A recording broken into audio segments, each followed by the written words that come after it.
Amerika prezidenti Joe Biden Nuremberg sotining taftishiga bag'ishlangan nutqida Uyg'urlarga selinayotgan zulmlarni sanab o'tdi. Silence is complicity. That's what Nuremberg said. Your silence is complicity.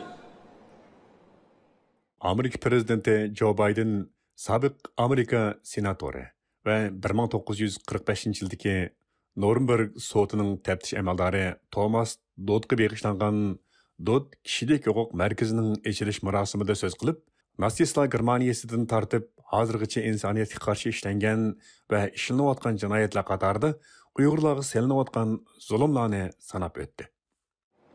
We see today the patterns, the choices playing out around the world, even as we speak. The oppression and use of forced labor of the Uyghurs.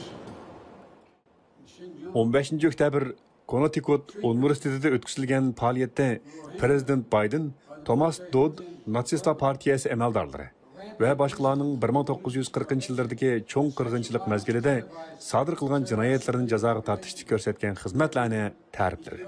U 6 milliondan ortiq Yahudi qatl qilingan bu qabih jinoyat va Nuremberg sotidan ilingan savoqlar haqida to'xtalib, mundaq dedi. Nuremberg ilgari ko'rilgan voqealarga o'xshamaydi. Bu o'ch elish emas, balki javobgarlikka tortish edi. Faqat haqiqatni e'tirof qilgandala, dunyoning boshqa joylarida yuz berayotgan qabohatlarning takrorlanishining oldini ola olamiz. We can't return to a world where might is right and strong nations abuse weak or oppress individual rights with impunity. Nuremberg forced us to look closely at the evil of humankind and what we're capable of perpetrating. To see mass atrocities, crimes against humanity, do not happen by accident. They don't happen by accident. The result of choices. Choices made by individual human beings and world leaders. And sadly, when we look around the world today, we cannot say that the specter of atrocity is behind us. O sözüde kudretlikning gepi o'ng bo'ldigan, kuchli davlatlar ojiz davlatlarni bozaq qilib, yoki shaxsiy huquqlarni dafsanda qilib, jazoga tortilmaydigan dunyoga qaytib ketishga bo'lmaydiganligini bildirdi. Prezident Biden mundaq dedi. Nuremberg bizni insoniyatning razilligi va har qanday qabihliklarning qo'limizdan keldiganligini astoydillik bilan ko'rsatishga, keng ko'lamlik vahshiyliklar, insoniyatga qarshi jinoyatlarning tasodifiy yuz bermaydiganligini ko'rishga majbur qildi. Ular tasodifiy yuz bermaydi. Ular tanlashning, ya'ni yakki insonlar va dunyo rahbarlarining tanlashlarining natijasi.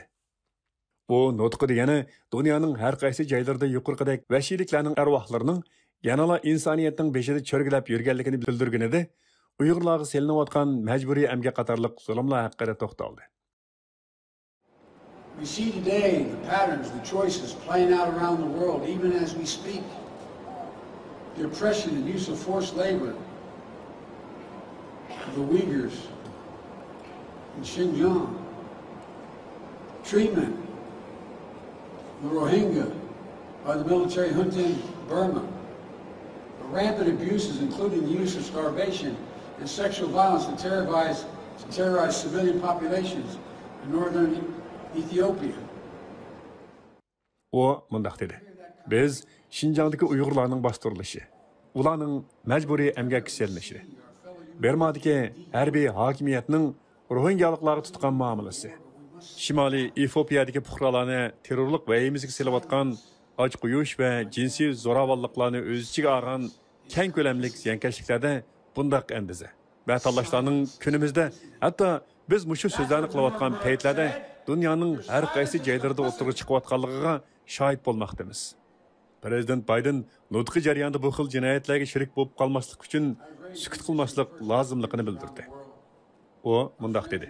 Bu deganlik qachoniki bu xil zaharlik o'chmanlikni anglaganimizda yoki inson qarindoshlarimizning insonsizlashtirilganligini ko'rganimizda urush qildiganligimizdan derak bermaydi. Ammo biz cho'qim buningga qarshi so'zlashimiz kerak. Sukut qilish, dadam menga aytganidek, sukut qilish shiriklik. Sukut qilish shirik bo'lish demaklikdir. Nuremberg shundoq aytadiki, sizning sukut qilganingiz jinoyatga shirik bo'lganligingizdir. Prezident Biden bu məsələni dünyanın hər qaysı yerlərindəki dost və rəqib əllərinin rəhbərlərinin səmig salğanlığını bildirdi və mundaq dedi. Mən şunu aniq o'ttirib qo'ydim ki, hech qanday Amerika prezidenti kishilik huquq hujumga uchraganda qo'l qo'shtirib qarab turib, o'zining qonunliq o'rnini saqlab qolaman demasligi kerak. I've raised these issues personally with leaders around the world, our friends and adversaries alike. I made it clear that no U.S. president should stand by when human rights are under attack and maintain their legitimacy. That's who we are as Americans. It's part of our DNA. Trump hökuməti Xitayning Uyg'urlar ustidan yurgizayotgan siyosatlarini irqiy qirg'inchilik va insoniyatga qarshi jinoyat deb jakarlagan.